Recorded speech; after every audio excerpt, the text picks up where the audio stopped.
Hello there, Jon Floorward fans. This is the Jon Floorward Show. I am your host, Jon Floorward, and if you look over my shoulder, we've got a very dangerous situation happening here, which is usually cropped out of the shot, but we're going to roll with it anyway. Just don't tell the fire department. So here we are, another month. This is a solo episode. Last month we had Steve Fudge here, and he was with me, and you were looking at myself as a man full of hope and opportunities on the horizon, but this right here, that's the haggard look of a man who's been through some things since last time. The big show that I had, it didn't go very well, but I had another show a week after that went amazingly well, so it was lots of up and downs on the Jon Floorward comedy roller coaster of emotions and laughter. But I wrote a whole blog post about the whole thing. It's on jonfloorward.com if you're interested. It's called Premature Headline-ulation. That's very clever wordplay on my part, if I do say so. But the blog post I thought was very honest and personal and emotional, I guess, but it caused some internet fights this week that I'm not very proud of. You may be aware or not, but there was some strong opinions flying back and forth on the internet. I wrote this thing, and I'm an old vet when it comes to fighting with people on the internet. I've been doing it for as long as I've been on the internet. I don't do it on purpose like when I was 20, but some of the old residual stuff is there. It happens more often than it should. And when you look at it, each individual instance where I'm in an internet fight, it seems to me that the other person is being the big meanie jerk, but given that it happens as often as it does to your humble host here, Jon Floorward, he has to wonder, maybe I'm the big meanie jerk. Jon Floorward fans, I want you to be open to the possibility. I know you're biased and you love me, you're my people, and I love you for it, but I'm not perfect. Maybe it's just that I don't take no guff. That could be it. But is that a good thing? Maybe I should take a little guff sometimes. Maybe I'm just a troll whisperer and I just have it like people that are right on the edge of sanity. Just something about, I don't know, just something about me. Just kind of gives them a little bit of a poke right off the edge, and they get driven to the funny farm, as some may say. And I'm a comedian. I talk about myself mostly, but myself interacts with other human beings in the world, and if another person has an impact on me, I talk about it. I don't like to call anybody out or say who it is, because it's about me, and I'm an egomaniac and nobody else matters, but I talk about lots of people, for my dearly departed mother, my lovely wife, my friends, co-workers, strangers, strippers, Bible camp girlfriends, the whole gamut. And most of them don't know about it. The ones that do aren't thrilled about it, but they get it. They understand that it's part of the process. So, as a comedy-related man, I spend some time in my life with some comedy-related people. And so sometimes that stuff finds its way into the art as well. And you would think my comedy co-workers would have a sense of humor about it. Not so much. There were, in that 4,000 words, there were two people that were very angry about 2 sentences of it. There was a third person too who was a little bit upset, but we're grown-up adult people and we had a grown-up adult talk and everything is fine. We worked it out because we're grown-up adult people. And but no, there's one person that I mentioned when I was talking about my whole roller coaster of emotions that I found out was offended to be offered a spot on my show. Instead of just saying, like, no thanks, it was, of course not, I'm offended. And I mentioned that just as another example of my pile of insecurities.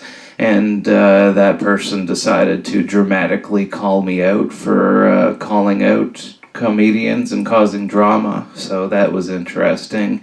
And then there was another guy who took a rather strong stance against my personal opinion that a better way to deal with it when something goes wrong is to just get up on that horse and try back again.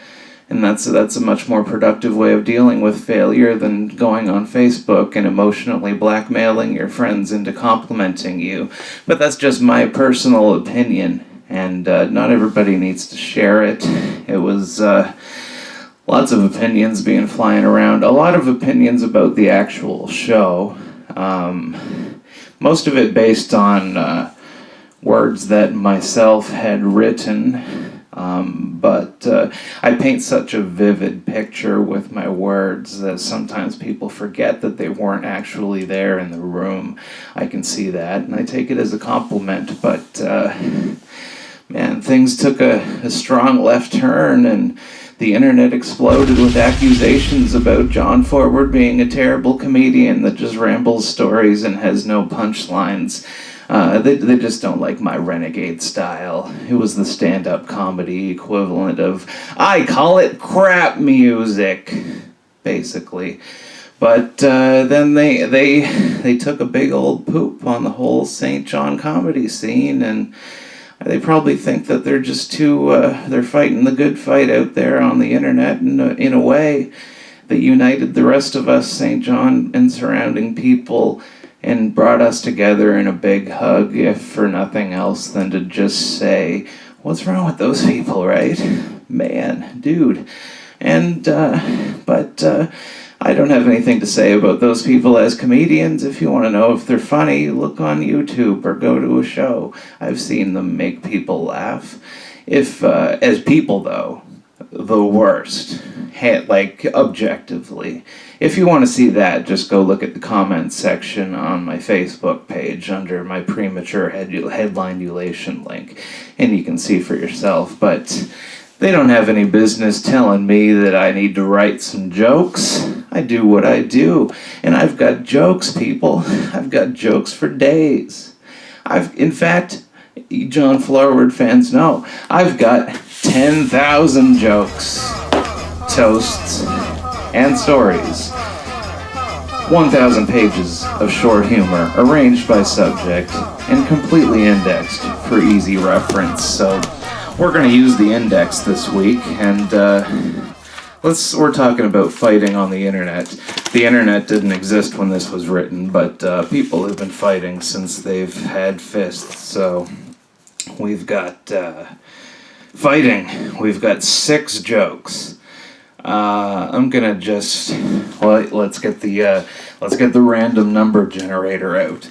We gotta figure out which of the 6 jokes we're gonna do, because there needs to be a random element here on the Jon Floorward show. It's anarchy. It's joke anarchy, and it's telling me to pick the first one. So number 1 of the fighting jokes is actually number 1616. Sweet 16, so you know those volatile 16-year-old girls posting on the internet, 1616. Oh man, this is a longer one. This is a story. I don't know if there's going to be a punchline every second, so I apologize to anyone out there who can't handle it. We can't handle it. I need to have a strong laugh every 3 seconds. An aged and very wrinkled old woman arrayed in the calico costume of the mountains, was summoned as a witness in court to tell what she knew about a fight in her house. The judge asked her in a kindly voice what took place. She insisted it did not amount to much, but the judge, by his persistency, finally got her to tell the story of the bloody fracas. I'm intrigued. This is interesting. Let's read more. Now I tell ye, Judge, it didn't amount to nothin'. The first I knowed about it was when Bill Saunders called Tom Smith a liar, and Tom knocked him down with a stick of wood. One of Bill's friends then cut Tom with a knife, slicing a big chunk at him. Then Sam Jones, who was a friend of Tom's, shot the other feller, and 2 more shot him, and 3 or 4 others got cut right smart by somebody. That naturally caused some excitement, Judge, and then they commenced fighting. That was pretty good voice work for me. So, anyway, that was all that violent, crazy stuff was just the preamble to the real fight. So that's the joke, and that was a good story-based joke. The big punchline came at the end, but it had you hooked all the way through. And if you want to be hooked like that on a thing with a huge, gigantic laugh at the end of it, like I'm known to do, you can come see some shows that I've got coming up for myself and others. We've got May 21st, that's next Saturday, if you're watching this the week it comes out, at the R Bar. We've got a whole list of people that you can find on the internet, and I don't need to read it to you. June 3rd, that's the original No Jokes Barred show. We've also got No Jokes Barred Deluxe, featuring headliner Matt Richardson, coming up at O'Leary's on June 3rd. And then, and we'll be back again before then, but June 11th, mark your calendars, take a knife and carve it into your forearm. June 11th, 2016 is the 2-year anniversary of No Jokes Barred at the R Bar. We're going to have a really special show for you, so you should come out to that. And that's about it, everybody. So I think we're going to call this another episode of the Jon Floorward Show, and I'll see you in real life or in the comment section on YouTube where you belong. See ya. Adversaries battling for supremacy sounds like a good way to build up my infamy. Soon as automators sent for me, we headed over to receive our registration forms from the Galactic Embassy. Yes, may I help you? Remember me? To escape a global panic, we had to intercede. Oh, you're here for the battle forms? Yeah, can we get them for free? I'm afraid not, you'll have to pay the entrance fee. It was worth a try when we first arrived on Mercury. Gravity adjustment.